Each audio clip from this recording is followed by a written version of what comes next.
Rockford, June 26, 2017, at the aftermath of the fire.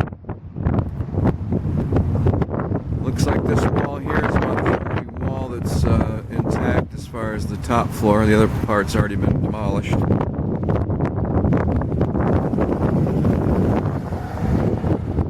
So I'm going to go get a closer look here.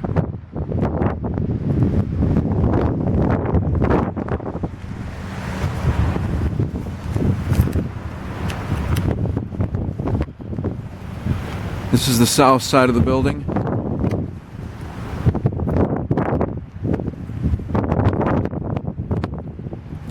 Yesterday when I was here, I was pointing out the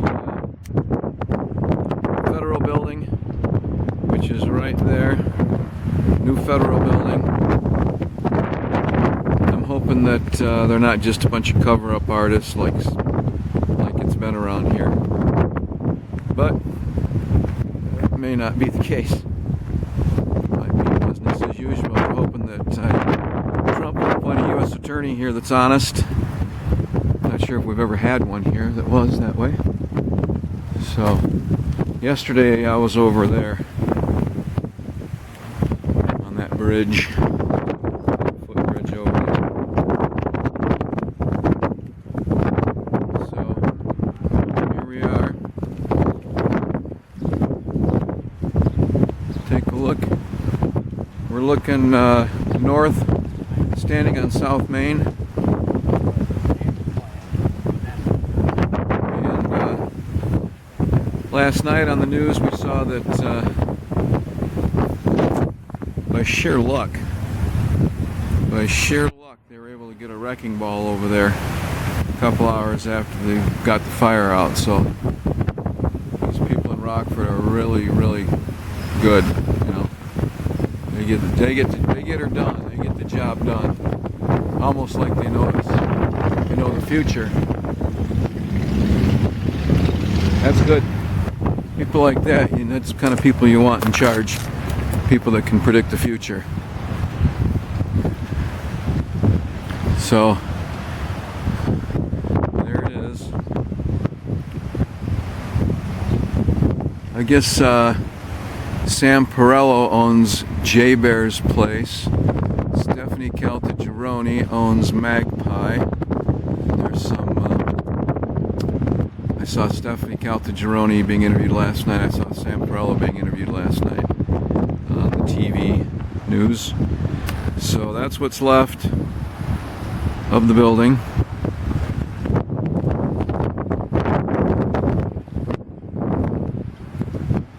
I don't know if I'm going to get much of a shot. Boy, that's a bastard looking boy.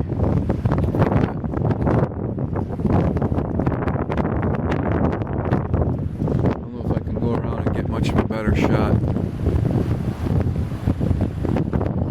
I'll run so it doesn't take as long, I guess.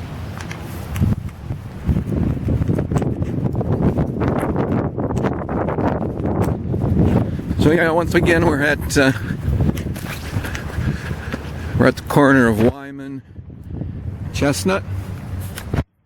As I pointed out yesterday in the videos I shot, this corner here should have a plaque to it or something.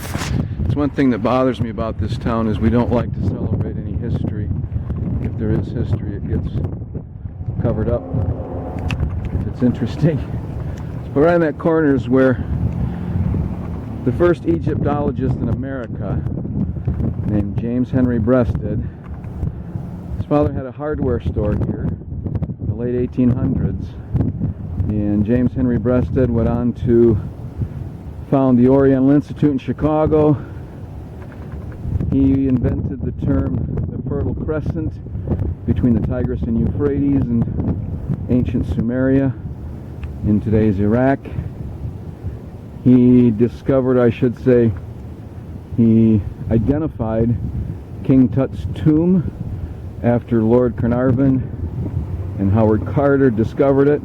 They closed it back up and said, they didn't know what they found. They knew they had something significant. And they said, close it back up until we talk to James Henry Breasted. And at the time, James Henry Breasted was on the Nile River on his houseboat. So James Henry Breasted was quite a significant character in American history and actually world history. He also translated the Sumerian alphabet, which allowed the Zechariah Sitchin translations of the cuneiform text from ancient Iraq. Zechariah Sitchin's book series is called The Earth Chronicles, and talks about, for the first time in pop culture, he talks about the Anunnaki and those guys. So here we are.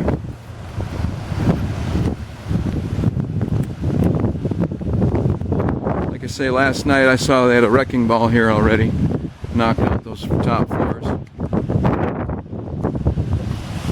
And again, like I say,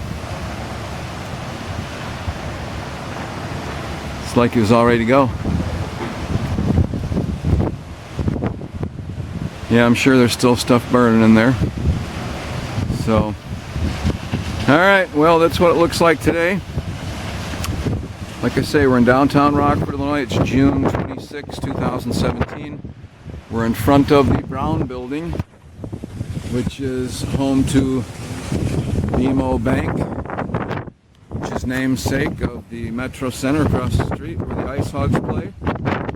Go Ice Hogs. And looking down, this is South Main, going towards Byron. Illinois 2 goes that way. So here we are in Rockford. Beautiful day. Tragic sight of a Hanley Furniture Factory building that has burned yesterday, and I guess it's going to be torn down. Obviously, maybe there's going to be an investigation.